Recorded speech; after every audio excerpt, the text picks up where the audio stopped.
Well, the District 6 special general election is 3 weeks away. Two candidates came out victorious in the recent primary and will go on to compete for the position formerly held by Leslie Johnson. And today we are joined by Republican Gardner. Welcome to the program. Thank you so much for having me. Very glad to be here. Well, tell us a little bit about yourself. Tell viewers what you want them to know about you. Well, I think the most important thing is that I am running for county council for the seat that was left vacated by Leslie Johnson.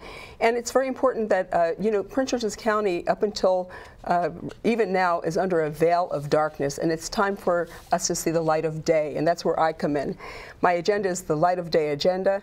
It's necessary to change a lot of what's going on here in the county, starting right from the very top with corruption.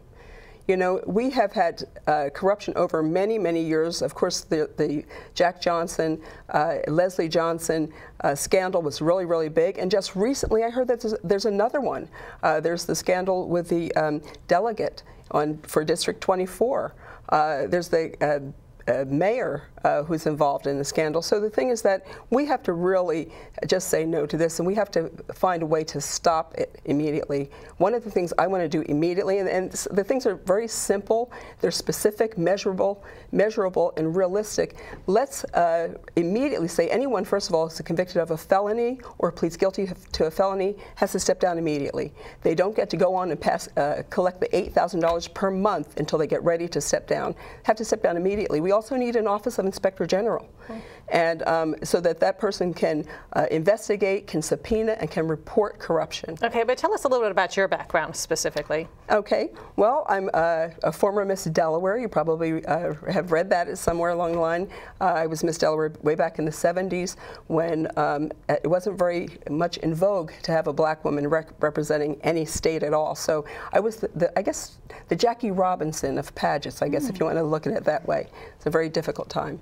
I am a wife and mother, and I'm very involved in a lot of goings on Capitol Hill. I am the president of the National Black Pro-Life Union and associate director of the National Pro-Life Center on Capitol Hill.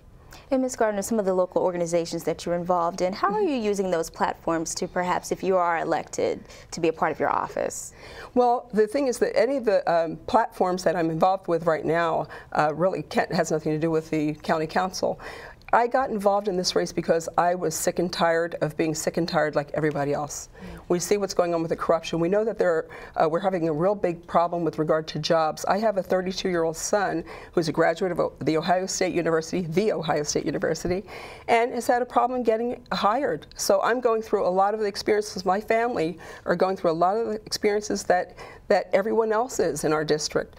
We've had problems with one of my family members had problems with foreclosure. I mean, so I know what's going on. I understand. And the status quo, the way we've been doing business, just doesn't work. We need to bring more jobs to this county. I think the most important thing that we can do is to streamline the permitting process. Right now, we have a permit process in place that tracks it, but there's no time limit. So you can be in step 1 or step 2 for 30 days or a year.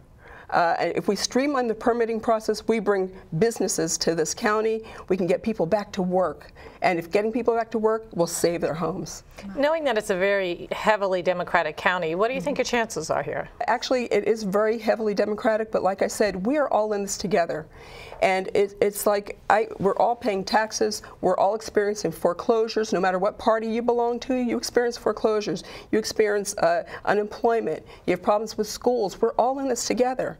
So we have to really get to the point where we put principle over party. And let's do the right thing. Right now, there's no checks and balances in place. So unless we have some checks and balances so that we can actually call someone if they're doing something wrong, they should be called out. And the thing is, I'm available to do that, and I'm able to do that. Some of the people who are friends with friends, and it gets to a point where it has been working very well for them. So I'd like to get in there and maybe shake things up a little bit. Okay, Ms. Gardner, lastly, before we wrap up, why should people vote for you? They should vote for me because, as I said, I have an agenda that is specific, it is measurable, and it is realistic. These are things that we can do immediately. Immediately, I'd like to get into office with my $96,000 salary and say, take $20,000 off the top. Let's get young kids, 14 through 17-year-olds, let's get them summer jobs so they can stay out of trouble for work with working parents, so that they can we can get them working at their own schools. Let's give back the car. We need to tighten our belts. If the county has to tighten their belts, there are a lot of people who are having problems making ends meet. We should tighten our belts as well. One of the main reasons or ways to do that is to cut back on our salaries. All right, well, Ms. Gardner, we certainly appreciate you coming here and sharing some of your ideas with us. Thank you. Thank you so much for having me. You're welcome. Thank you.